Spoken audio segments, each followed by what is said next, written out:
बिस्मिल्लाहिर्रहमानिर्रहीम। अस्सलाम वालेकुम। आप देख रहे हैं चौथा सुतून। मैं हूं जवाद फैज़ी।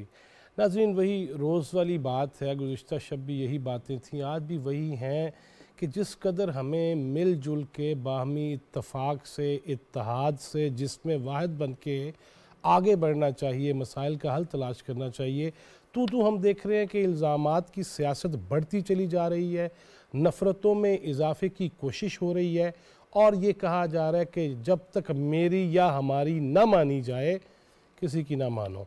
आइन, कानून और अवाम, उनके मुफादात, उनके मसाइल का हल वो कहीं बहुत दूर चला जाता है और हमारी सियासत उस नहज पे चली जाती है कि बस हमारे यहाँ की सियासत का हाल मत पूछो। और जहाँ जहाँ कोशिश की जाती है, उलमा हों, सीनियर सियासतदान हों, उनके बारे में ऐसे ऐसे अलकाबात, ऐसे ऐसे इल्ज़ामात जिससे अलामान अल हफ़ीज़। पंजाब असम्बली तहलील हो चुकी, अब निगरान वज़ीर आला के लिए नाम आएंगे, वो कहाँ तक सिलसिला चलेगा, क्या क्या होगा। उसके बाद ये भी ऐलान आ गया कि हफ़्ते को तो KP असम्बली तहलील ना हो सकी, अब मंगल की बात सामने आ गई है कि मंगल के रोज़ वज़ीर आला KP के वो एडवाइस भेज देंगे गवर्नर KPK को कि असम्बली तहलील कर दी जाए।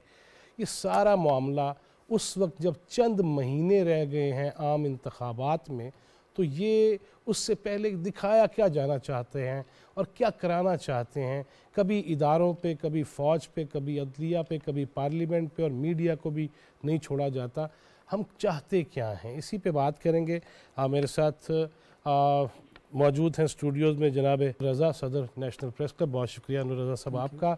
जनाब अहमद कुंडी, रुकने KPK असम्बली हैं पीपल्स पार्टी से, बहुत शुक्रिया कुंडी साहब आपके वक्त का। और लाहौर स्टूडियो से हमारे दरीना रफ़ीक़ कार, सीनियर तजिया कार जनाब आगा इकरार हारून हैं, उनका भी बहुत बहुत शुक्रिया। अनवर रज़ा साहब, आपकी इजाज़त हो तो कुंडी साहब से पहले ज़रा अहवाल ले लें। कुंडी साहब, मंगल को क्या होने जा रहा है जी पंजाब के बाद, और फिर क्या तैयारियां हैं, आगे माहौल क्या बनने जा रहा है? देखिए, मैं तो पहले भी गुजारिश कर चुका हूं, पाकिस्तान पीपल्स पार्टी हमेशा आइन की बालादस्ती के लिए, पार्लिमान की सालमियत के लिए, स्टेबिलिटी ऑफ द पार्लियामेंट के लिए उसने बड़ी एक स्ट्रगल की है, जो कि आपके सामने है, प्रैक्टिकली आपके सामने है। इस वक्त भी पाकिस्तान पीपल्स पार्टी चाहती है जो पार्लिमान तकरीबन अपना टाइम पूरा करें। और कितना टाइम रह रहा है, मेरे ख्याल टोटल 6 महीने। लेकिन चेयरमैन पाकिस्तान तहरीक इंसाफ इमरान खान साहब की देरीना ख्वाहिश है, जो वो किसी तरीके से पॉलिटिकल इंस्टेबिलिटी रिफ्लेक्ट कर रहे हैं। बार बार उनकी कोशिश है जो पूरे पाकिस्तान में इलेक्शन हो, जिस पे तमाम सियासी जमातें एग्री नहीं हो रही। अच्छा, ड्यू टाइम में 6 महीने रह रहे हैं, हमारी कोशिश यही है टाइम पूरा, लेकिन कॉन्स्टिट्यूशनली वजीर आला के पास इख्तियार है। हम ये नहीं कह रहे ये कोई गैर आईनी इक़दाम है। अगर वजीर आला पंजाब और वजीर आला खैबर पख्तूनख्वा ये समझते हैं जो भाई रेजोल्यूशन की तरफ जाए, तो पाकिस्तान पीपल्स पार्टी इलेक्शन के लिए तैयार है। पाकिस्तान पीपल्स पार्टी 90 दिन के अंदर जो कॉन्स्टिट्यूशन में दिया गया है, उसके लिए हम पंजाब में भी और खैबर पख्तूनख्वा में भी तैयार हैं इंशाअल्लाह ताला। लेकिन हमारी पहले तो गुजारिश रही है खान साहब से और पाकिस्तान तहरीक इंसाफ के तमाम नुमाइंदगान से, लेकिन वो नहीं सुनी गई। अब जिस तरीके से आइन में दिया गया है, दोनों सूबाई सूबों में, पंजाब में और खैबर पख्तूनख्वा में इलेक्शन होंगे, जबकि मरकज की हुकूमत अपनी जगह बरकरार रहेगी। सिंध और बलूचिस्तान अपना टाइम पूरा करेंगे और हमारी दुआ है जो ये बाकी जो पार्लिमान है या असेंबलियां हैं, ये अपना टाइम पूरा। वैसे कुंडी साहब, ये बताइएगा, खुद PTI के जो अरकान हैं उनकी ज़हनी या दिली या कल्बी हालत क्या है, ख्वाहिश क्या है? ये तो आपने ऐसा सवाल किया जिसका मेरे ख्याल जवाब आपको खुद भी पता है। देखिए, कोई भी नुमाइंदा जो कि हाउस के अंदर बैठा हुआ है, मुझे ये बताएं, अगर यहाँ पे कल को दोबारा इलेक्शन होते हैं और मतलब है सिचुएशन दो सूबों में अगर एक जमात की अक्सरियत है और वो उसको तोड़ने जा रही है, ये कोई अजीब सा कोई मंतक हमें समझ नहीं आती जो क्या। और 6 महीने का टाइम टोटल रह रहा है। देखिए, जो भी नुमाइंदा है उसने अपनी प्लानिंग की होती है नेक्स्ट इलेक्शन के लिए, और आखिरी साल बड़ा इंपॉर्टेंट होता है मेरे ख्याल में, क्योंकि उनके तमाम जितनी भी प्लानिंग है, चाहे वो तरक्याती कामों के, हम तो खुद भी अपोजिशन में, हमें तो कोई इतना असर नहीं पड़ रहा, लेकिन मेरे ख्याल में ज्यादा असरअंदाज होंगे वो लोग जो कि साहिब हुकूमत थे, जिनकी प्लानिंग, जिनके डेवलपमेंट का अभी लगने थे, जिनके एडवर्टीजमेंट हो चुकी है, जिन साल में नौकरियां और क्लास 4 के पीछे भाग रहे थे। अब तो खुश है जो भाई यार जितनी जल्दी इलेक्शन हो जाए, हम तो पहले भी महरूम सही थे, सही। भी महरूम। सुकुंडी साहब, मैं राउंड एक मुकम्मल कर लूँ। अनवर रज़ा साहब, आपका तजिया लेना चाहूँगा। कुंडी साहब जिस तरह कह रहे हैं कि जो हुकूमत में है वो तो खुद चाहते हैं कि आखिरी जो महीने होते हैं उसमें तो वो ज़्यादा से ज़्यादा काम दिखाने की कोशिश करते हैं ताकि दोबारा भी अवाम में जाया जा सके। ये खान साहब क्या कर रहे हैं वैसे? देखिए, जब इमरान खान साहब की हुकूमत ख़त्म हुई थी तो उस वक्त बड़े क्राइसिस थे मुल्क में, और डेफिनेटली जो इत्तेहादी हुकूमत है उन्होंने बड़ा मुश्किल फ़ैसला किया था। मैं समझता हूँ कि उसी फैसले की बुनियाद पर उन्हें ये वक्त मिलना चाहिए और उन्हें आइनी मुद्दत पूरी करनी चाहिए, क्योंकि जब उन्होंने मुल्क को देखा, रियासत को देखा, तो उन्होंने अपने वोट बैंक को नुकसान पहुँचाया। अब जो वो हल्कों में जाएंगे तो डेफिनेटली लोग इससे ज़्यादा सख्त सवालात करते हैं। लिहाजा अब जब अगस्त तक उनकी जो टेन्योर उनका बनता है उन्हें पूरा करने का इसलिए भी हक हासिल है। एक तो ये आईनी और कानूनी रिक्वायरमेंट है, और दूसरा आप देखिए कि उन्होंने मुल्क के लिए कड़ा फैसला किया, सख्त फैसला किया, जिससे उन्हें पॉलिटिकली नुकसान हुआ और हो भी रहा है। और सबसे ज़्यादा नुकसान मैं समझता हूँ कि इस वक्त पाकिस्तान मुस्लिम लीग नून को हो रहा है। तो लिहाजा उन्हें अब जो आखिरी वक्त रह गया है उन्हें उसका मौका देना चाहिए ताकि वो परफॉर्म कर सके। ये मुल्क के लिए भी बेहतर है और उनके लिए भी बेहतर है। चले वो तो अपने हल्कों में जाएंगे, सेकंड प्रायोरिटी है, लेकिन इस वक्त मुल्क की जो कंडीशन है, माशी सूरत है, वो जुड़ी हुई है आपके सियासी इस्तेहकाम के साथ। IMF की सख्त तरीन शरात के बावजूद आज ये फैसला किया गया कि कीमतें नहीं बढ़ाई जाएंगी 15 दिन के लिए। अब बड़े कठिन मरहले हैं वैसे। फैज साहब, IMF ने आपका जो पावर सेक्टर है उसमें बहुत कड़ी शायद रखी हुई है, और उसकी वजह यह है कि सारा बोझ जो है आवाम पर डाला जाए। इसी वजह से IMF का प्रोग्राम आगे नहीं बढ़ रहा, लेकिन गवर्नमेंट कोशिश कर रही है, और उसके साथ साथ वो ये भी कोशिश कर रहे हैं कि किसी ना किसी तरीके से आवाम को रिलीफ दिया जा सके। देखिए, उनके लिए दो मुश्किलात हैं उनके लिए। सबसे बड़ी मुश्किल तो यह है कि माशी सूरत को बेहतर करना, और उसके साथ जुड़ी मुश्किल यह है कि आपने आवाम को रिलीफ फराहम करना है। अगर आपने आवाम को रिलीफ फराहम ना किया, और जो कमर तोड़ महंगाई है उसका रिजल्ट आप देख लीजिएगा आम इंतखाबात पर। लिहाजा उन्हें परफॉर्म करने का मौका मिलना चाहिए। सही। मैं वेलकम करूंगा जनाब इख्तियार वली साहब को भी, रुकने KP असम्बली मुस्लिम लीग नून के मरकजी रहनुमा हैं। अस्सलाम वालेकुम। वालेकुम सलाम फैज साहब, थैंक यू वेरी मच। शुक्र, आपने बड़े वो दावे किए थे नहीं टूटेगी असम्बली, है तो टूट रही है पाया ना? कितने टूटी है पाया ना। अगर जे असम्बली टूट नहीं पाई है ना तो वो लोग फिर बहाने नहीं कर देने।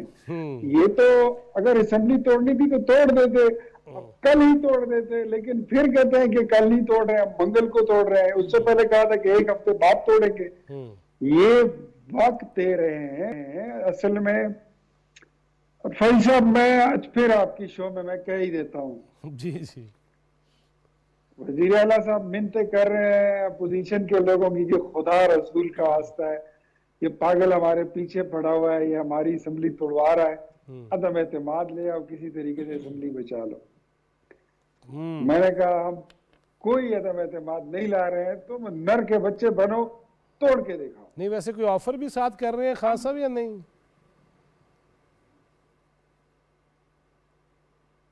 क्यों इख्तियार वली साहब, मैंने कहा कोई वो अदम एतमाद लाने के साथ साथ आपको कोई ऑफर भी करा रहे हैं कि नहीं अपोजिशन वालों को? बस ये तो आपको पता है ना, ऐसे हालात में फिर मंडियां भी लग जाती है। लेकिन अल्हम्दुलिल्लाह सारी पार्टियां जो है वो PTI की तरह बिकाऊ मान नहीं होती है, और हम किसी इनके बात में हम नहीं आ रहे हैं। हमने कहा बस आप, हमारा जहन बन चुका है, आप असम्बली तोड़े और हम इलेक्शन के लिए तैयार हैं, आपका मुकाबला मैदान में करेंगे। मैं आपको एक बात और बताऊं, अभी ये इमरान खान को असल में एक छतरी भी चाहिए, उसको एक सेफ शेल्टर भी चाहिए होगा। तो इससे पहले वो जमान पार्क में थे क्योंकि पंजाब में वहां पर हुकूमत थी PTI की, और वो सेफ थे। वो कई केसों में, कई मुकदमों में मतलूब हैं, उनकी गिरफ्तारी भी मुतवक्के है, उनकी अदालतों में पेशियां भी मुतवक्के हैं, कहीं पे उनकी जमानत कैंसिल हुई, उनकी गिरफ्तारी भी हो सकती है। और अगर वो लाहौर में बैठे हैं तो ये जो प्लस्तर उन्होंने चढ़ाया हुआ है, ये इसीलिए चढ़ाया हुआ है कि मुझे तलब ना करें कि मेरे पास बहाना हो कि मैं तो बीमार था जी, मुझे तो 4-4 गोलियां लगी थी। अभी यहाँ से वो जब उनके कैंप उखड़ गए लाहौर से, तो इन्होंने सीधा जाके खैबर पख्तूनख्वा के बिल में जाके घुस जाना है। वहां पे इनको एक सेफ जोन मिल जाएगा, ये वहां पे शेल्टर में महफूज खुद को समझेंगे। अगर वो असेंबली टूट गई तो फिर क्या होगा? फिर तो राना सनाउल्लाह तैयार बैठा हुआ है फिर तो जो वारंट है इसके खिलाफ वो भी तैयार पड़े हुए हैं, उसकी बस सिर्फ धूड़ ही जरा छाड़नी है और कुछ नहीं है। तो इमरान खान केपी असेंबली नहीं तोड़ेगा, उसने वहां से पर काटने थे परवेज इलाही के, वो काट चुका है। और खैबर पख्तूनख्वा की असेंबली ये तहलील नहीं करेगा, और अगर कर जाए तो मेरी तरफ से आफरीन है, शाबाश है, तोड़ दे, हम इलेक्शन के लिए तैयार हैं। ठीक है, मैं राउंड मुकम्मल कर लूँ। इकरार हारून साहब, जिस तरह इख्तियार वली साहब ये कह रहे हैं कि असेंबली वो नहीं तोड़ेंगे, और अगर तोड़ेंगे तो जाएंगे कहाँ? वाकई बात यही है, फिर ना पंजाब रहेगा ना केपी के रहेगा, और अगर उधर से बशारत कोई आगे के पहाड़ों पे भी नहीं जाना तो वो आज़ाद कश्मीर और गिलगित भी नहीं जा सकेंगे। आगा साहब फिर की बनेगा? अच्छा आगा साहब एक सेकंड, इख्तियार वली साहब कोई जुमला कहना चाह रहे हैं जी। फिर उनके पास कश्मीर का ही रास्ता बचेगा, वो कश्मीर जाएंगे। नहीं, लेकिन वो अगर पहाड़ों पे जाने से मना कर दिया गया आगा इकरार हारून साहब, तो फिर की करेंगे? शायद मुजफ्फराबाद चले जाए, कुछ साइड पे रह ले। बहुत शुक्रिया फैज साहब। देखें, बात यह है कि मैं थोड़ा सा डिफरेंस करूंगा अपने दोस्तों से। मैं इस सारे क्राइसिस को समझता हूं कि is a miss calculation of political calculation, कि बहुत सारे पॉलिटिकल पार्टीज ये सोचती रही कि इमरान खान सेफ हेवन में बैठा हुआ है, वो पंजाब की असेंबली नहीं तोड़ेगा, वो उसे तोड़ के दिखा दी। इमरान खान का सेफ हेवन पंजाब असेंबली के बाद भी रहेगा, क्योंकि उसके खिलाफ कोई स्ट्रॉन्ग केस ना तोशाखाना वाला ना अलकादर यूनिवर्सिटी वाला कोई केस अभी तक प्रॉपरली रजिस्टर्ड नहीं है। किस केस में आप उसे पकड़ेंगे? वो पकड़ा जा सकता था अदारों के खिलाफ बात करने के केस में, वो रजिस्टर नहीं हुआ। उसने तमाम अदारों के खिलाफ वो जबान इस्तेमाल की है जो पाकिस्तान की तारीख में नहीं मिलती है, लेकिन उस पर अभी तक वो पकड़ा नहीं गया है। 9 महीने गुजर चुके हैं, वो आज़ाद फिर रहा है, और वो जो कुछ करना चाहता है वो कर जाता है, और उसने अभी भी वो कर दिया जो वो करना चाहता था। वो क्यों करना चाहता है, सवाल ये है। जैसे कि बड़ी प्यारी बात की है अपना हमारे दोस्त ने, रजा ने, कि इस वक्त इकोनॉमिक क्रंच से पाकिस्तान गुजर रहा है, और नजर आ रहा है कि हो सकता है 3-4 महीनों के बाद हालात कुछ बेहतर हो जाएं। वो इन्हीं 3-4 महीनों में, जिसमें शायद हो सकता है फेडरल गवर्नमेंट को पेट्रोल और बिजली के मामले में और सुई गैस के मामले में ज्यादा सख्त इकदाम उठाने पड़े IMF को सेटिस्फाइड करने के लिए, वो उसी में इलेक्शन लेके आना चाह रहा है। वो बहुत कैलकुलेट चलता है। उसकी कैलकुलेशन मेरे ख्याल में जो बाकी हमारे स्टार वॉट पॉलिटिशियंस हैं उससे बेहतर लगी है मुझे अभी तक। नहीं, लेकिन आगा साहब, और यही वजह है कि वो जो करना चाहता है वो कर जाता है। अब आजे वो किधर जाएगा? एग्जैक्टली देखिए, पाकिस्तान को नुकसान हो रहा है, उसका कोई तल्लक नहीं है पाकिस्तान को जितना मर्जी नुकसान हो। मैंने वाहिद पॉलिटिशियन देखा अपनी पूरी जिंदगी में जिसका कोई तल्लक ही नहीं है कि रियासत को नुकसान हो ना हो। उसकी जो ईगो है वो इस मुल्क से बड़ी है। उसको पता है कि पाकिस्तान को नुकसान हो सकता है, उसे पता है इलेक्शन में पाकिस्तान जाने का मोतमिल नहीं है। कुछ लोग कहते हैं 28 अरब रुपए, कुछ लोग कहते हैं 50 अरब रुपए इसका टीका लगने जा रहा है पाकिस्तान को, जो कि पहले ICU में पड़ा हुआ है, लेकिन उससे कोई तल्लक नहीं है उसको। वो जो उसकी विम्स है, जो उसकी ईगो है, वो कहता है करता है। अब देखना ही है कि पॉलिटिशियन क्या करेंगे, जो पुराने पॉलिटिशियन सही ये जवाब लेते हैं आगा साहब। अहमद कुंडी साहब आप फरमाइएगा, फिर मैं इख्तियार वली साहब से भी ये सवाल करूंगा कि ये इतने ज़्यादा तोशाखाना, कभी फरागोगी, कभी अलकादर यूनिवर्सिटी, कभी न जाने क्या कुछ, कभी इदारों के हवाले से, आप दोनों माशाल्लाह शख्सियात की हुकूमत है वफाक में, अगरचे आप KPK में हैं, लेकिन ये कोई बात नहीं होती आपस में कोई इजलास में, या आपकी जितनी भी कदावर शख्सियात हैं, लीडरान हैं, ये क्यों नहीं हो रहा जी? अगर इकरार हारून का सवाल तो जायज़ है ना जी? देखिए, सबसे पहले तो जो देखने वाली चीज ये है, जो पाकिस्तान तहरीक इंसाफ पाकिस्तान की 73 साल तारीख में वो वाहिद सियासी जमात है जिसको इदारों की तरफ से मेरे ख्याल में जितनी सपोर्ट मिली है, शायद अगर ये सपोर्ट किसी और भी सियासी जमात को मिलती तो आज शायद पाकिस्तान का जो माशी नक्शा है वो तब्दील होगा। बदकिस्मती कहें, खुशकिस्मती कहें, जिस हालत में ये मुल्क को लेके आए हैं आपके सामने है। जहां तक आपकी बात है तोशाखाना की, हम पाकिस्तान पीपल्स पार्टी वाले बजाते खुद में बहैसियत एक सियासी वर्कर के हम तो ये समझते हैं जो सियासी इंतकाम है वो अवामी अदालत में होना चाहिए, और अवामी अदालत लगने जा रही है। और इंशाल्लाह आप देखेंगे हमारे लोग खैबर पख्तूनख्वा के जिस तरीके से इन्होंने यहाँ पे एक 10 साल या 9 साल दौर गुजारा है और जिस बेदर्दी के साथ इन्होंने इदारों की हालत की, और खासकर इस दूसरे दौर में तो जो जिस तरीके से साथ नाइंसाफियाँ होती रही, जिस तरीके से ये करप्शन होती रही, मेरे ख्याल में ये पाकिस्तान की तारीख की वाहिद सियासी जमात है जिसको हर जगह से आप मीडिया वालों ने सपोर्ट किया, अदालत के इमामों ने इसको सपोर्ट किया, एस्टेब्लिशमेंट के इदारों ने इसको सपोर्ट किया, सोशल मीडिया ने इसको सपोर्ट किया। ये वाहिद सियासी जमात है। जब ये इक्वल ग्राउंड के ऊपर आएंगे और जब ये अवामी अदालत में आएंगे, इनको समझ, इनको खौफ किस चीज का है, बेसिकली ये क्यों इतने बौखलाहट का शिकार है, ये क्यों इस तरह का ये पागलपन कर रहे हैं, इनको अंदाजा नहीं, यकीन है जिस तरीके से ये लोग लाए गए थे, इनको अब ये खौफ है जो वो सपोर्ट तो हमारे पास है नहीं, तो हम अब किसी तरीके से जल्द इलेक्शन करवा के, क्योंकि जितना टाइम गुजरेगा ये लोग उतने डिजॉल्व होते जाएंगे। तो मेरे अपना जाती ख्याल ये है, तोशा खाना से या मालम जबा केस है या जंगलात का सुनामी प्रोजेक्ट इनका है या BRT का जो प्रोजेक्ट है, ये तमाम लोगों के जहनों में है और इंशाल्लाह आप देखेंगे अवामी अदालत में लोग तैयार बैठे हुए इनको जवाब देने के लिए। लेकिन सिर्फ और सिर्फ इधर पाकिस्तान में बदकिस्मती ये रही है, ये तजर्बेगार रही है हमेशा, और ये इमरान खान का जो प्रोजेक्ट है ये एक तजर्बे के तौर पे आया था, और इंशाल्लाह पाकिस्तान के सियासी शऊर रखने वाले लोग इस इमरान खान प्रोजेक्ट को मुकम्मल नाकाम कर रहे हैं। और आप देखेंगे अवामी अदालत में इनको हम नहीं चाहते जो इदारों की तरफ से इनको डिस्क्वालीफाई किया जाए, ये चैप्टर क्लोज होना चाहिए पाकिस्तान की सियासत में। इंशाल्लाह ताला अवामी अदालत में आप देखेंगे खैबर पख्तूनख्वा और सूबा पंजाब के लोग इमरान खान प्रोजेक्ट को नाकाम करेंगे और इसके खिलाफ मैंडेट आएगा। सही। इख्तियार वली साहब, आपसे भी वही सवाल है, आखिर क्यों, जिस तरह मैंने कुंडी साहब से भी पूछा कि इनको तो ख़तरा है, लेकिन 9 महीने में 8 महीने में क्यों नहीं कोई ऐसी कोई कंक्रीट चीज़ सामने आई, कोई केस ऐसा सामने आया, क्या वजह है? देखिए केसेस तो सारे कॉन्क्रीट हैं।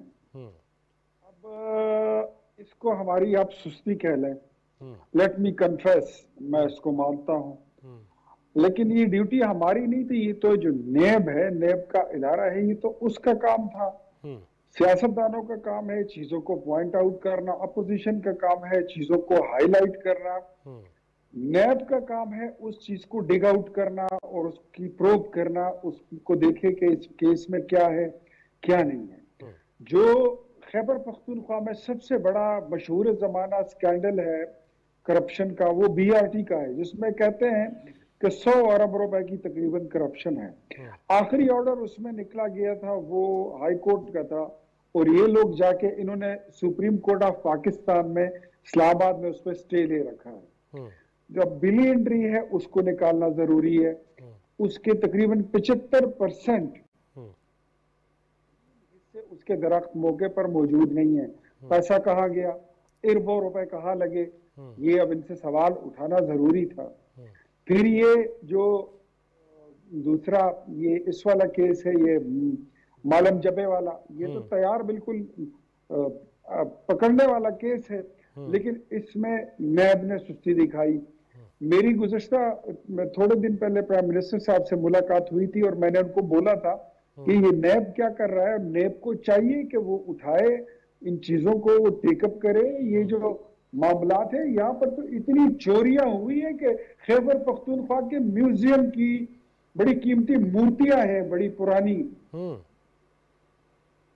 में एक मूर्ति की कीमत कोई 70-80 करोड़ रुपए है, वो बनी ग्राला में पड़ी हुई है, उसकी रेप्लिकास जो है वो इधर रख दी है।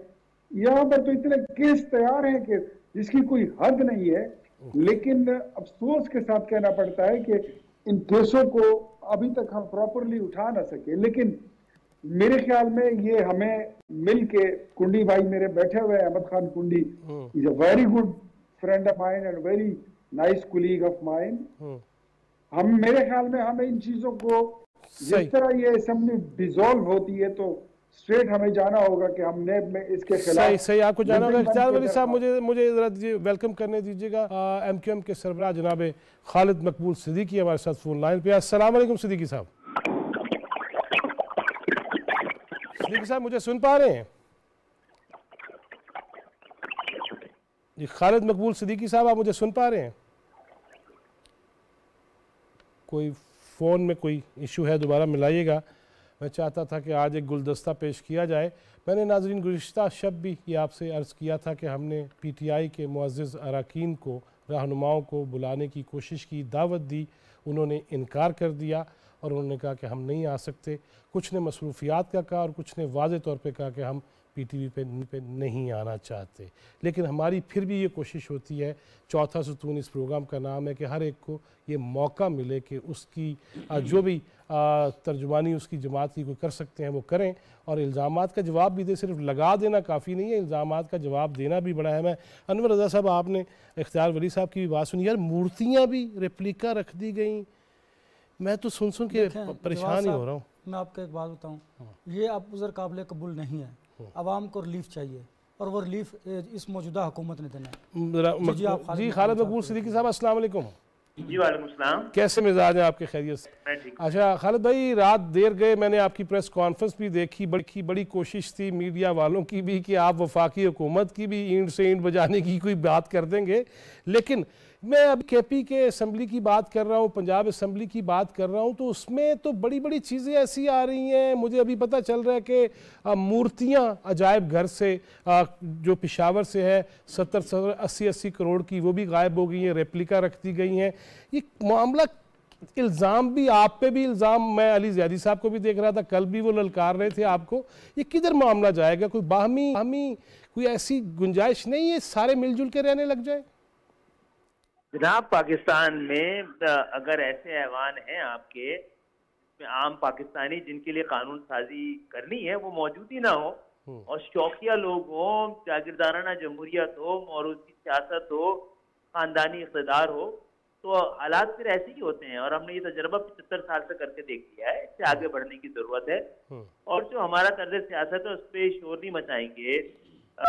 और देखिए, हमने तो उनका पूरा मंसूबा इर्रेलेवेंट कर दिया। ये जो इलेक्शन चुराने की कोशिश थी सबकी मिलके, वो इर्रेलेवेंट हो गया। अब जो कराची में आज इलेक्शन हुए हैं, इनकी ना सियासी और ना जमहूरी और ना कोई इखलाकी हैसियत रह गई है। तो मैं समझता हूँ कि अगर ये ना बोले हमारे खिलाफ तो हमें अपने ऊपर शुबा होने लगे कि शायद हम कोई चीज़ गलत कर रहे हैं जो ये हमारे खिलाफ नहीं बोल रहे हैं। तो मैं समझता हूँ इन लोगों के मुखालफत से भी बड़ी हिम्मत मिलती है। सही। मुझे ख्याल में ये बताइएगा, जिस तरह माशाल्लाह आपके पुराने रफ़का इकट्ठे हुए हैं और फिर ये गुज़िश्ता शब आपने कहा भी कि 16 तारीख से फिर वो फ़ारूक सत्तार साहब भी ये कह रहे थे कि मुनज़्ज़म होकर मुत्तहिद होकर निकलेंगे, तो क्या इसके बाद भी ये तसव्वुर रखा जाना चाहिए ना कि आप मुत्तहिद ही रहेंगे और अगर ये वक्त गुजर गया तो फिर से कोई दरारें ना पैदा हो जाए? ये जो तक़सीम हुई है कोई इंडिजिनसली नहीं हुई, ज़ाती इख्तिलाफ की बुनियाद पर नहीं हुई, नज़रियाती इख्तिलाफ की है, ये दबाव के तहत हुई है। जो एमक्यूएम के खिलाफ ऑपरेशन हुए, लोगों को अपनी जानें बचानी थी, मुश्किलात का शिकार हुए थे, हालात ख़राब थे, तो जैसे जैसे हालात नॉर्मल होते हैं तो फिर ये इत्तेहाद दोबारा कायम हो जाता है। आपके मुनकसम होने से PTI कराची में काफ़ी नशिस्तें ले गई, अब वापस मिलेंगी आपको, मिल पाएंगी? देखिए, ऐसा नहीं था। PTI अवाम के वोट से नहीं, एक पॉलिसी के तहत जिताई गई थी।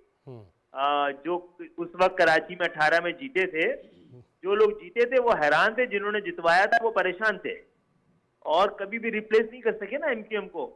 अब जिन इलाकों से PTI जीती है वहां के लोग हमारे पास ही आते हैं, हमें ही समझते थे, हमारे हारे हुए उम्मीदवार उनके मसले हल कर रहे थे क्योंकि हम हुकूमत में थे। तो खान साहब को तो याद भी नहीं रहता था कराची उनका सबसे बड़ा शहर है इस वक्त, क्योंकि उनको पता था जेन्युइनली मैंडेट उनके पास नहीं है ये वाला। उनके जो अब रफ़का हैं उनमें कोई बददिली है या वो वहीं अटल खड़े हैं PTI के साथ?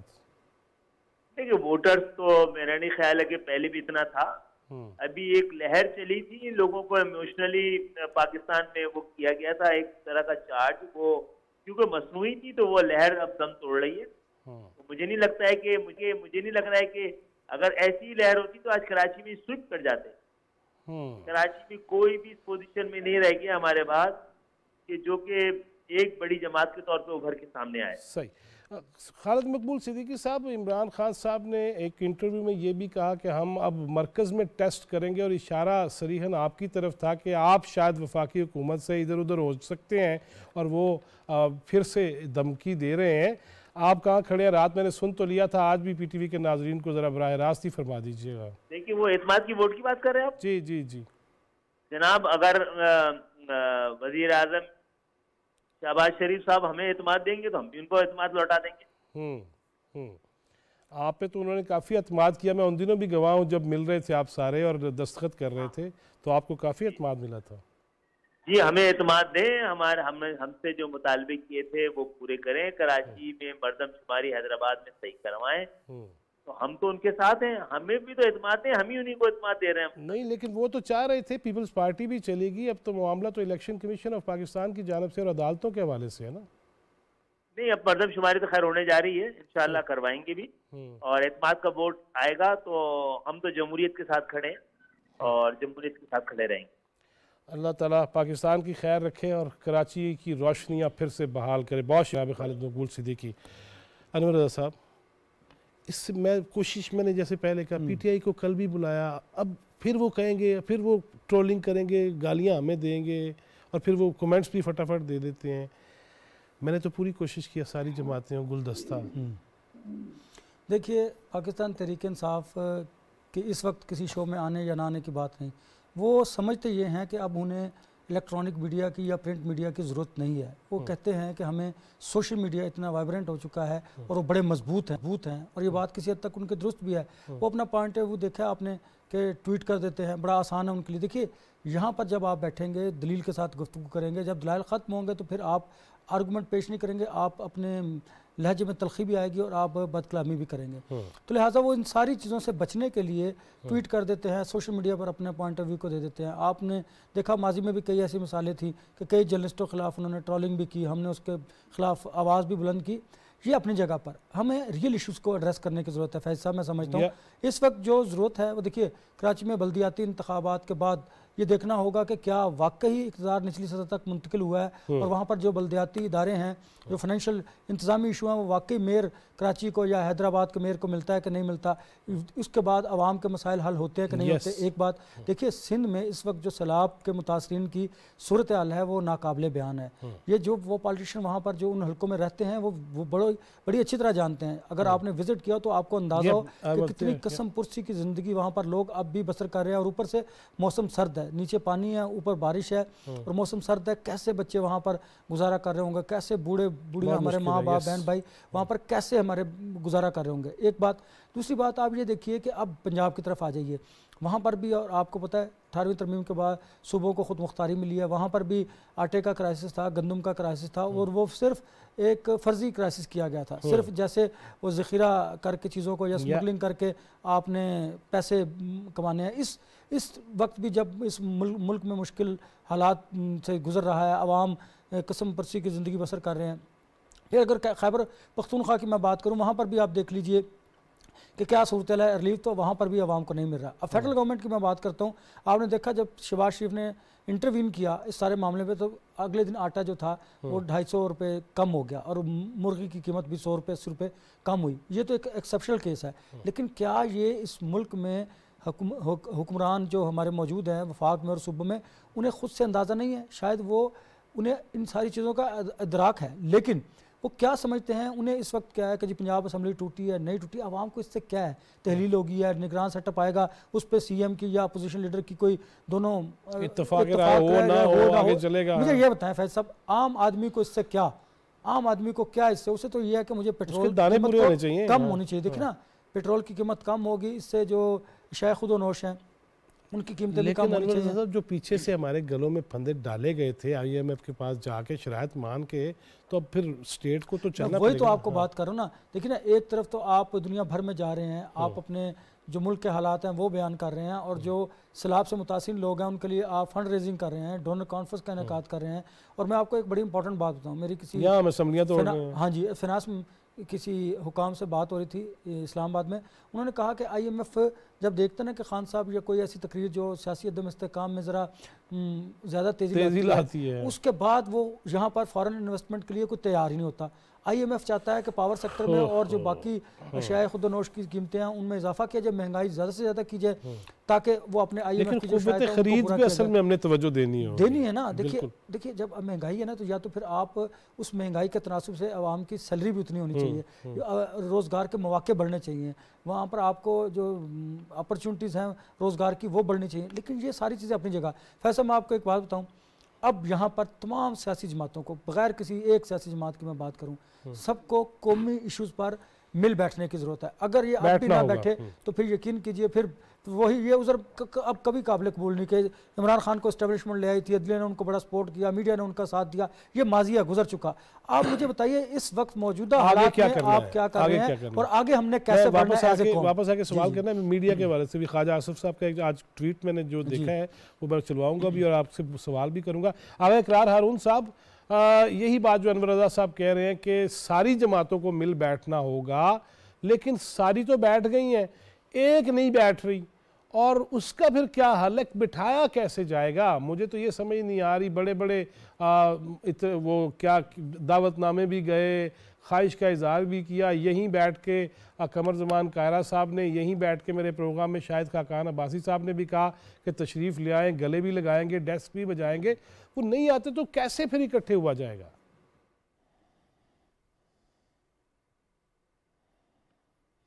नहीं, वो नहीं आएंगे, क्योंकि वो बेसिकली पाकिस्तान के ख़िलाफ़ एक इकोनॉमिक हिटमैन का किरदार अदा कर रहे हैं। वो पॉलिटिकल पार्टी है जो कभी IMF को लेटर लिखती है कि पाकिस्तान को पैसे ना दो, कभी यूनाइटेड नेशन को लेटर लिखती है कि पाकिस्तान के ख़िलाफ़ जो है वो इन्वेस्टिगेशन कराओ ह्यूमन राइट्स की, अब्यूज़ की। वो पॉलिटिकल पार्टी कभी नहीं आके बैठेगी आपके साथ। लेकिन दूसरी तरफ हमें एक और भी चीज़ देखनी चाहिए, और आप ही के प्रोग्राम में फैज़ साहब, हमारे कई दोस्तों ने ये सजेशन दी थी कि हमारा ख्याल ये था कि हुकूमत आल पार्टी कॉन्फ्रेंस की तरफ जाएगी, जिसमें सारे बैठ के ये साबित करेंगे कि सारे इस मुल्क के लिए इकट्ठे हैं, और एक अगर पॉलिटिकल पार्टी नहीं बैठेगी तो वो पॉलिटिकली जो है वो एक्सपोज और ज्यादा हो जाएगी। लेकिन आज तक ऐसा हुआ नहीं, और हमारा ख्याल था कि शायद ये हो जाना चाहिए, लेकिन हो सकता है पॉलिटिशियन हमसे ज़्यादा बेहतर जानते हैं, हम तो जो भी जानते हैं अपने एक्सपीरियंस के थ्रू जानते हैं। अभी अनवर रज़ा ने जो बातें की बहुत खूबसूरत बातें हैं, और यही हकीकत है। ये बार बार अगर हमें पता है इमरान खान को कैसे आया था, कौन लेकर आया था, सब पता है हमें इससे अब आगे चले जाना है। 9 महीने गुजर चुके हैं, इस 9 महीनों में हुकूमत ने बहुत टर्बुलेंस देखी है, बहुत क्राइसिस देखा है, इस मुल्क को बचाया है। ये मुल्क डिफॉल्ट होने जा रहा था। हमें अप्रिशिएट करना चाहिए PDM के तमाम पॉलिटिकल पार्टीज को कि उन्होंने अपना जो सियासी अब कैपिटल है वो आप समझिए कि वो कुएं में फेंका है इस मुल्क को बचाने के लिए। हमें अब इससे आगे जाना है, हमें रुकना नहीं है। वो शख्स ना किसी के साथ बैठेगा, वो वही करेगा जो उसने करना है। फिर मैं यही करूंगा, गलती हुई है एक जगह पे, वो ये हुई है कि ऐसे फितने को बहुत पहले ही जो इसके अपना जुराइम है उसके तौर पे अंदर कर देना चाहिए था, वो नहीं हुआ। मैं आपको भी ये जब अनवर रज़ा बात कर रहे थे ना वहां से, सॉरी हमारे दोस्त पेशावर से, कि पेशावर म्यूजियम से कुछ इंपॉर्टेंट चीजें चोरी हुई और वहां पे उनका आर्टिफैक्ट रखा गया है। वैसे आपको याद होगा कि आपके प्रोग्राम में मैंने ये बात की थी कि मुझे डर है और मुझे शक है, और मेरी रिपोर्ट है कि लाहौर म्यूजियम और पेशावर म्यूजियम और टेक्सला म्यूजियम से बहुत जानवर जो है चीजें वो रिप्लेस हो चुकी हुई हैं। उसकी भी इन्वेस्टिगेशन होनी चाहिए। मैं जरा कुंडी साहब की तरफ चलता हूँ। मुझे तो ये डर है कि वो भी अचानक से वो वाली चीजें भी कहीं दुबई और इधर उधर के ममालिक से ही ना मिले। कुंडी साहब, ये इतनी बड़ी बड़ी छोटी छोटी चीजें मिला के रह किया जाता है अखलाकी तौर पे फिर पीछे। ये तो बहुत ही छोटी चीजें मुझे लग रही हैं। जब मैं तो बार बार आपसे गुजारिश कर रहा हूँ, जब सब चीजें इक्वल ग्राउंड्स पे होंगी, फिर जब आप सुनेंगे तो आप कानों को हाथ लगाएंगे। इखलाकी तौर पे, माली तौर पे, सियासी तौर पे जितनी बदउनवानी इस 9 साल में खैबर पख्तूनख्वा में रही है, शायद इसकी मिसाल नहीं मिलती। लेकिन बहरहाल जो भी हुआ, इंशाल्लाह आने वाले वक्त अच्छे लग रहे हैं। मैं यहाँ पे एक बात कहना बड़ा जरूरी समझता हूँ। देखें, इस वक्त जिस वक्त मुल्क में हालत ये है जो लोग आटे को तरस रहे हैं, बिजली नहीं है, गैस नहीं मिल रही है, माशी तौर पे हम बड़ा डिफॉल्ट करने के करीब पहुंच चुके थे और अब भी कोई ऐसी कोई अच्छी हालत नहीं है। IMF के किस्त आने वाली है। कहने का मकसद मेरा ये है, तमाम सियासी जमातों की ये जिम्मेदारी बनती है जो वो बैठ के इस पाकिस्तानी रियासत को बचाने का सोचते, लेकिन बदकिस्मती से एक बंदे ने जो कि लाडला था, जिसने तमाशा बनाया हुआ था और अभी भी तमाशा बनाया हुआ है। हम तो यही कहते हैं, ये जो प्रोजेक्ट इमरान खान का जो प्रोजेक्ट था जो लेकर आए थे, वो भी कौम से माफी मांगे और तौबा तय, और इमरान खान भी कौम से माफी मांगे। जिस तरीके से वो लाए गए थे, मेरे ख्याल में काफी हो चुका है। अब जिस तरीके से 9 साल इन्होंने, सबसे पहले तजर्बा खैबर पख्तूनख्वा को जो कि हमेशा लेबॉर्ट्री के तौर पे इस्तेमाल होती है, अभी भी उस 9 साल दौर में जो यहाँ पे हुआ, मेरे ख्याल में आप तो मूर्तियों को रो रहे हैं, हम तो अपने जो हमारे वसाइल हैं उनको रो रहे हैं, जिस बेदर्दी के साथ इन्होंने उनको लूटा और हमारे आईनी मामलात के ऊपर ये लोग खामोश रहे। मेरे ख्याल में ये पूरी तारीख लिखी जाएगी। हमारी अब भी दरख्वास्त है, जो तब इस वक्त पाकिस्तान के लोग बड़े मुश्किल दौर से गुजर रहे हैं, सैलाब की आफत में हमें चारों तरफ से लपेटा हुआ है, अब भी हमारे लोग बेघरों की हालत में हैं, बेसरो समानी की हालत में हैं। मेरे ख्याल में तमाम सियासी जमातों को जिम्मेदारी का सबूत अदा करना पड़ेगा और इस रियासत को बचाने के लिए अपनी सियासत को पीछे रख के, हालत ये हो चुकी है जो अब ना बिजली दे सके, ना आटा दे रहे हैं, ना गैस मिलने को है, और हम यहाँ पे खड़े हैं असम्बलियाँ तोड़ने और जोड़ने के चक्रों में। मेरे ख्याल में तमाम सियासी जमातों की और हमारे तमाम कायदीन की, जिसमें तमाम पॉलिटिकल पार्टियां शामिल हैं, उनको चाहिए जो इन लोगों की हालत को देखते हुए वक्ती तौर पे कम से कम अपनी सियासत को पीछे रख के इस रियासत के बारे में सोचें। सही। इख्तियार वली खान साहब, कभी वीडियो ऑडियोज आती हैं तो मूर्त की बातें आती हैं, आज आपने मूर्तियों की बात भी कर दी है, और इसके साथ साथ ये जो सबका ही इत्तेफाक है, खालिद मकबूल सिद्दीकी साहब यही कह रहे थे कि मिल बैठना तो होगा, लेकिन सवाल फिर यही है कि खान साहब अगर नहीं बैठते बार बार दावत के बावजूद, तो उसका हल क्या निकाला जा सकता है? देखिए फैजी साहब, मेरे ख्याल में पॉलिटिकल पार्टीज को और पाकिस्तानी कौम को चंद चीजों को क्लियर करना होगा। आप किसी अजम्पशंस में या किसी मतलब तखयलाती दुनिया में अगर हैं तो उससे आपको निकलना होगा। इमरान खान को अगर वो पॉलिटिकल फोर्स है तो उसको पॉलिटिकल फोर्स की, पॉलिटिकल पार्टी की तरह बिहेव करना पड़ेगा, और अगर वो बिहेव नहीं करता, वो नेशनल सिक्योरिटी कमेटी की जैसी जरूरी मीटिंग्स में नहीं बैठता, वो ऑल पार्टीज कॉन्फ्रेंस में नहीं बैठता, वो प्राइम मिनिस्टर होकर अपोजिशन के साथ हाथ नहीं मिलाता, वो अपोजिशन में होकर प्राइम मिनिस्टर के साथ नहीं बैठता, वो अपोजिशन में रहकर अपने चीफ मिनिस्टर को कहता है कि वजीर आजम के साथ नहीं बैठना, और अपने वजीर खजाना को कहता है कि आपने मरकजी वजीर खजाना के साथ नहीं बैठना। तो फिर कौम को और तमाम पॉलिटिकल पार्टीज को फैसला करना होगा कि इमरान खान को as a political force, as a political party आज के बाद डील नहीं किया जाएगा, बल्कि उसको एक एंटी स्टेट एलिमेंट की तरह डील करना पड़ेगा। बिकॉज जिस तरह अनवर रज़ा साहब ने बात की, बहुत अच्छा कहा कि वो इस वक्त पाकिस्तान की इकोनॉमी के खिलाफ हिटमैन का किरदार अदा कर रहे हैं। हम सब तमाम पॉलिटिकल फोर्सेस जितनी हैं वो ये कोशिश कर रहे हैं कि पाकिस्तान डिफॉल्ट ना कर जाए। ये तुरम खान लगा होता है, कभी बैंक को लेटर लिखता है, कभी IMF को लेटर लिखता है कि आप इनको कर्ज ना दें, इनको डिफॉल्ट में भेजें, कभी किसी को लिखता है। आप खुद सोचें, यही अमल हमारा होता या किसी भी और जमात का होता, पॉलिटिकल लोग हैं, हम नहीं कर सकते थे। हालांकि हमें पता था कि ये अपनी हुकूमत में पैसे ये खा रहे हैं। तो 25,000 अरब रुपए का कर्जा इन्होंने लिया, वो कहाँ गया? वो इनकी जेबों में गया। अच्छा, नकद पैसे क्या, मूर्तियां क्या, घड़ियां क्या, अंगूठियां क्या, सोने के क्लाशिनकोव क्या, हेलीकॉप्टर क्या, खैबर पख्तूनख्वा के वजीर आला ने तोप भी चुरा ली। वो चुराई हुई तो तस्वीर जो देखी, तस्वीर आई थी, मैंने देखी थी, वो क्या मतलब, चुराने से क्या मतलब है जी? वो नवाब अफदीर के किले गया तो वहां पे इसका हेलीपैड उतरा है तो वहां पे इसने देखा कि नवाब अब्दीर का जो किला है उसमें 2 तोपें खड़ी हैं। तो मेरे ख्याल में इसने कह दिया कि ये मेरे बंगले पहुंचा दो, इसका नया घर वर कोई महल बन रहा होगा। हालत इनकी ये है कि जो आपका एक कसाई था वो भी MPA बन गया था, वो मेरे ख्याल में इतना अरबपति बन गया है कि वो स्वाद का महल खरीदने के चक्कर में उसके बच्चे नेदरलैंड में छुट्टियां गुजारने बैठे हुए हैं।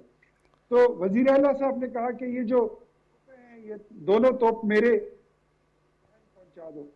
वो जैसे उन्होंने चलाई है वहां से लोगों ने हमारे साथ रब्ता करने की कोशिश की कि इख्तियार वाली साहब हमारी तो तोप चोरी हो गई है। चुरा रहा है जी चीफ मिनिस्टर साहब। मैं जरा अनवर रजा साहब से कमेंट। अनवर रजा साहब, ये अब देखिए, आप कह रहे हैं कि बच्चों का कौन सोचेगा, दानों का कौन सोचेगा, आटे का कौन सोचेगा, यहाँ तो कहानियाँ अजीब खुल रही हैं। लेकिन मैं जो सवाल करना चाहता हूँ, ख्वाजा आसिफ साहब ने आज एक ट्वीट किया कि किसी चैनल ने एंकर, उन्होंने जो लिखा कि एंकर पर्सन और मीडिया वाले ये कह रहे हैं जी कि मौजूदा हुकूमत जो है वो 165 मर्सिडीज़ और BMW मंगवा रही है। उनके खुदा का करें, अगर ये सच है तो सबूत दें, वरना ऐसी ना उड़ाएं। मीडिया का क्या किरदार बनता है ऐसी चीज़ों के हवाले से? इससे पहले मैं बिल्कुल मीडिया के किरदार की बात ज़रूर करूँगा। मैं आपको एक बात बताना चाहता हूँ कि आपने इस बात पर बड़ा ज़ोर दिया कि इमरान खान साहब को कौन बिठाएगा। जो माजी में उनको लेके आए थे अब वो भी बड़े परेशान हैं। वो इसलिए परेशान है कि खान साहब बारगेनिंग पोजीशन में, उन्हें भी कहते हैं कि अगर मैंने इनके साथ बैठना है तो मेरी ये डिमांड्स पूरी की जाएँ। लिहाजा वो भी इस मामले पे बेबस हैं और जो इस मुल्क के साथ जो कुछ कोई खिलवाड़ करने की कोशिश करता है उसको सज़ा ज़रूर मिलती है। पॉलिटिकली भी आवाम उसको रद्द करती है, लेकिन ना करे तो फिर आपको पता है एक ऐसी कुव्वत यहाँ पर मौजूद है कि जो आर्म ट्विस्टिंग जब चाहे जिसकी चाहे कर देते हैं। अच्छा, अब रही बात ख्वाजा आसिफ साहब वाली, ये आपको अगर याद होगा तो पाकिस्तान तहरीक-ए-इंसाफ के कुछ लोगों ने 165 मर्सिडीज़ की बात की थी। ये लॉजिकल बात नहीं है। हमें भी बड़ी जिम्मेदारी का मुजाहरा करना चाहिए। अगर तो कोई फैक्ट्स हैं इस हुकूमत को आईना दिखाने के लिए तो आपको ज़रूर तनकीद करनी चाहिए, लेकिन एक बेसलेस चीज़ों को जब आप इस तरह हाईलाइट करते हैं, मैं समझता हूँ उससे रियल इश्यूज़ भी एक तरफ दब कर रह जाते हैं और दूसरा आपकी जो रिस्पॉन्सिबिलिटी आप पर आयद होती है उससे आप पर क्वेश्चन मार्क उठता है। और यही वजह है हम हमेशा सहाफ़ती तंजीमें बारहा ये दफ़ा कहती हैं कि पहले खबर की तस्दीक, उसके बाद वो जिसके मर्जी खिलाफ हो आप उसको बड़े अच्छे अल्फाज में, पार्लियामानी सबूत है तो क्यों नहीं? कोई नहीं, सबूत है तो जिसके मर्जी खिलाफ है आप दीजिए, लेकिन एविडेंस के साथ, ताकि अवाम को हकायक मालूम हो। हमारा काम है हकायक को, सच को अवाम के सामने रखना, उस पर फैसला करना अवाम का काम है, उनको इन्वेस्टिगेट करना इदारों का काम है। लेकिन हमारा जो काम है, हमें रिस्पॉन्सिबिलिटी का मुजाहरा करना चाहिए, जो कि माजरत के साथ ज़्यादातर हम नहीं करते हैं। शायद यही वजह है कि माशरे में बिगाड़ भी पैदा हो रहा है और जो इस वक्त सियासी सूरत हाल है, शायद मीडिया भी उस पर कहीं ना कहीं किसी ना किसी जगह पर ज़रूर जिम्मेदार है। मैं इसको ज़रूर जिम्मेदार ठहराता हूँ। हमें मिन हैसुल कौम और पाकिस्तानी होने के नाते जिम्मेदारी, सियासतदान कोई गाली नहीं है। देखिए, हमने माजरत के साथ उसको गाली बना दिया गया है क्योंकि उनकी अपनी इस रविश की वजह से, और दूसरा हमने इस तरह के मामलात को इतना हाईलाइट करते हैं कि जिससे ये लगता है कि शायद सियासत करना इस मुल्क में गुनाह कबीरा है। हमें अब इस मामले को ज़रा बेहतर करने की ज़रूरत है और वो इसलिए, देखिए, हम माशरे में बेहतर किरदार अदा करते हैं, हम आगाही पैदा करते हैं, तो हमें चाहिए कि हम इस मुल्क की बेहतरी के लिए जो हक है उसको हक कहें। अनवर रज़ा साहब, एक तजवीज़ आई कि जिस तरह अहले सियासत को, ब्यूरोक्रेट्स को, जिस तरह जो भी हैं और उस तरह जो साफ़ी हैं बड़े नामवर, या जब वो आते हैं और जहाँ तक जाते हैं उनको भी एसेट शो कर देने चाहिए। करने चाहिए जी, क्यों नहीं करने चाहिए। देखिए ना, इस मुल्क में बसने वाले, अगर तो आप पब्लिक ऑफिस होल्ड करते हैं ना तो आपको डेफिनेटली करनी चाहिए, क्योंकि मीडिया ओपिनियन मेकर बन चुका है। और ये बात मुझे कहने में कोई आर नहीं कि बहुत सारे मीडिया हाउसेस ये भी क्लेम करते हैं कि हम हुकूमतें बनाते और गिराते हैं और हम सियासतदानों की किरदार कुशी जब चाहें कर देते हैं। तो फिर अगर इस तरह इतना आप क्लेम करते हैं तो फिर आपको सबसे पहले खुद को एहतसाब के लिए पेश करना होगा ताकि एक अच्छी एग्जांपल सेट करें। अगर आप देखें ना, सियासतदानों को गाली देते हैं, सियासतदानों को बुरा भला कहते हैं, ब्यूरोक्रेट्स को कहते हैं, जर्नलिस्ट को कहते हैं, तो फिर जर्नलिस्टों को भी अपने एसेट जो है वो डिक्लेयर करनी चाहिए, डेफिनेटली करनी चाहिए। बहुत शुक्रिया, उसमें कोई गुनाह नहीं है। वक्त चुका खत्म हो रहा है। Ikhtiyar Wali sahab, thank you very much. Ahmad Pindi bhai, बहुत शुक्रिया। आगा इकरार हारून साहब, मशकूर ममनून में आपका, आप लाहौर में थे और इतनी सर्दी में आप स्टूडियो पहुंचे। नाजरीन, एहतसाब यकीनन होना चाहिए, लेकिन बेहतर नहीं है कि हम अपने आप से ही खुद एहतसाबी का अमल शुरू कर दें। बड़े हम अकवाल भी बताते हैं, बड़ी हम दर्स भी देते हैं, सुनते भी हैं, लेकिन अगर अमल भी खुद से शुरू कर दें तो बहुत सारे मसाइल वहीं पे हल हो जाते हैं। अल्लाह ताला हमें मसाइल के कम करने का हिस्सेदार बनाए और आसानियाँ तकसीम करने वाला बनाए। जवाद फैज़ी, चौथा सुतून टीम को इजाज़त दीजिए। अल्लाह ने के बाद।